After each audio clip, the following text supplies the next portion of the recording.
Eleanor always knew Richard had a secret ingredient to his charm, something beyond his perfectly tailored suits and that practiced twinkle in his eye.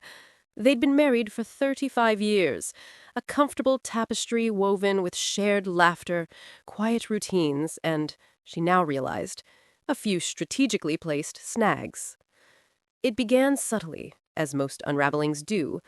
A new, rather expensive watch, he claimed, was a gift from a grateful client, but which didn't quite match the story of the client he'd told her. Then the weekend golf trips, which became more frequent, always to courses she'd never heard him mention before. Eleanor, a woman who prided herself on her discernment, felt the faint prickle of suspicion, a sensation she promptly dismissed as silly. After all, they were Eleanor and Richard, solid, dependable. One Tuesday, while tidying his home office, a task he usually guarded with the zeal of a dragon protecting its hoard, she found it, tucked beneath a stack of old tax returns, a small, ornate wooden recipe box. It was utterly unlike anything Richard owned. He was a man of modern gadgets and sleek lines, not vintage charm.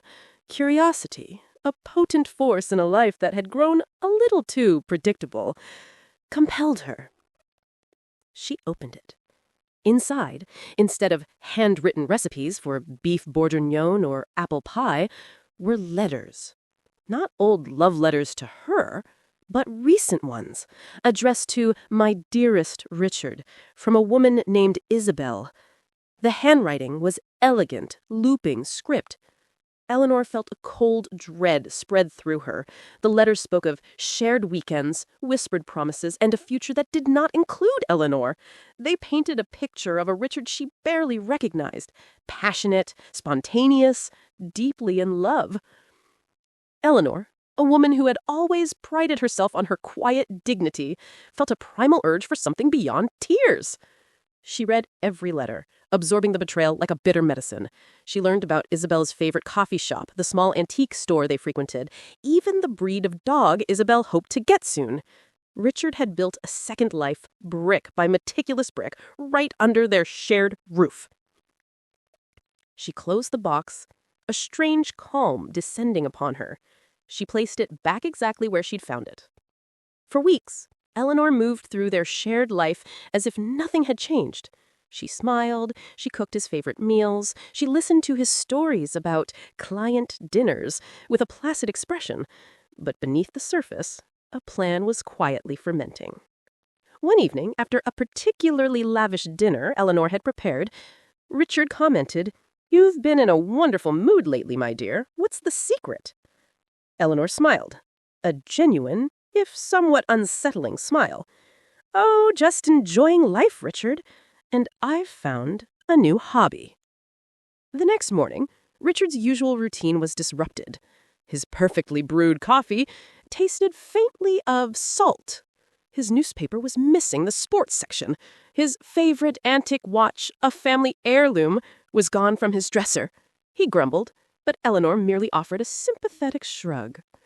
Over the next few months, the small, almost imperceptible acts of disruption continued. A favorite sweater mysteriously shrunk. The new client he was meeting for lunch somehow received a text from Eleanor confirming she'd be joining them. His carefully curated garden suddenly sprouted only dandelions. Each incident was minor, easily dismissed as an oversight or bad luck, but together they formed a persistent, nagging current of irritation.